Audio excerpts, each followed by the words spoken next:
Cheers! My name is Father Christopher with the Franciscans of Halifax, and I'm going to be your short-term guide today to a little reflection on the fruit of the vine, this wonderful thing called wine. I'm a little bit of an amateur winemaker myself, actually. You can see some of the fruits of my labor here.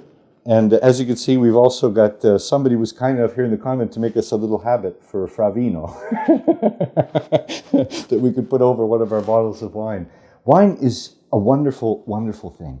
And there's a lot of reflection on it, a lot of theological reflection to be had about wine. You know that in the Bible, there's actually a story of where wine came from. You know, in the book of Genesis, it speaks of Noah, whose name means rest. Noach in Hebrew means rest. And when he was born, his father said, "Here is the one that will give us rest from the curse upon the earth." Because when Adam and Eve were sent out of the Garden of Eden, God said to Adam, "Cursed be the soil because of you. It will bring forth brambles and thorns, and by the sweat of your brow will you eat your bread." And so Noah, after the flood, after being in the ark, after the resettlement, one of the first things he did was plant grapes. And then he made wine. And he had a little bit too much of it. But that's another story that I'll let you look up on your own. But the Bible is full of beautiful references to wine. Beautiful references. In the book of Proverbs, for example, Lady Wisdom, who personifies the wisdom of God, invites everyone to come. You who lack understanding, you who need to know the Lord, come, eat the bread that I have prepared and drink the wine that I have mixed. You know that wine wasn't always like we get it now, ready to serve in a bottle. The wine in the ancient world was much thicker. It was kind of syrupy, and you'd always have to add water to it to thin it out for drinking. And it was always somebody's job. If they were more heavy-handed with the water than with the wine, people weren't usually happy. But if they were a little bit more generous, usually they were considered a very good magister bibendi, the master of drinking. But wine is a beautiful thing. It's a wonderful thing to have with our meals, and especially as it says in the Psalms, "Lord, you bring forth bread from the earth and wine to cheer man's hearts." Wine to cheer our hearts. Wine is a great symbol of joy. And always the promised land is described as a land flowing with milk and honey, but not only, also rich with wine. And it's one of the first things they found when they came out of the desert, the Israelites, to sneak around in the land of Canaan and see what was there. The first thing they brought back was a cluster of grapes.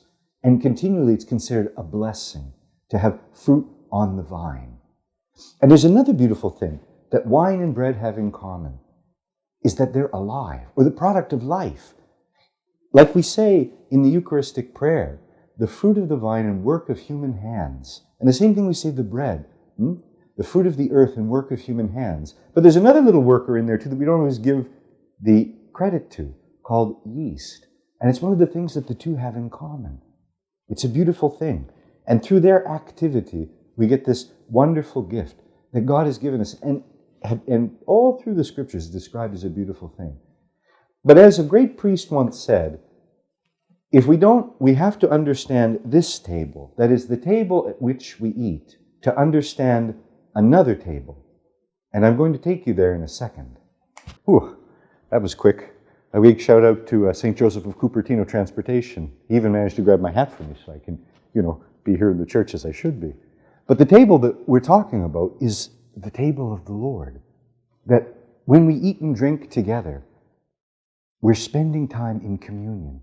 Just as God has communion in Himself, the Father, the Son, and the Holy Spirit. They're always a communion of persons. There's a beautiful icon. An icon painted by Rublev of the Holy Trinity, a Russian iconographer, where we see the three angels that Abraham received seated around a table. And obviously they represent the Father, the Son, and the Holy Spirit, eating and drinking together along with Abraham. And so God teaches us through communion to be together.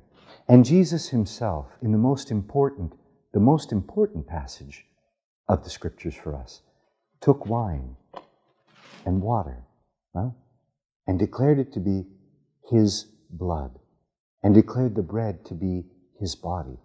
And so for us, wine takes on this much deeper significance of the blood of Christ shed for our salvation, and also our communion with Christ. That when we receive this gift, after it's been consecrated by the priest, we receive Christ.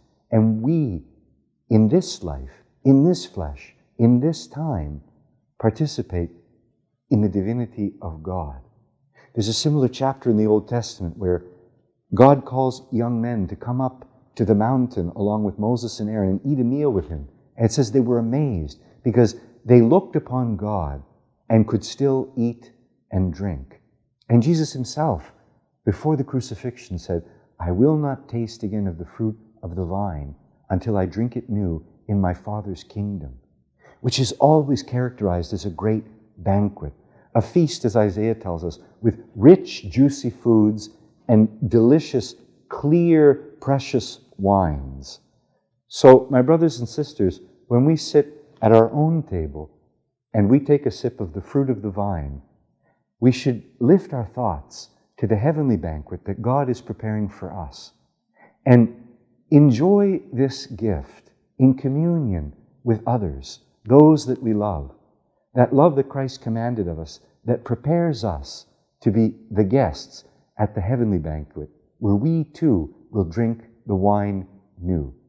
May God bless you.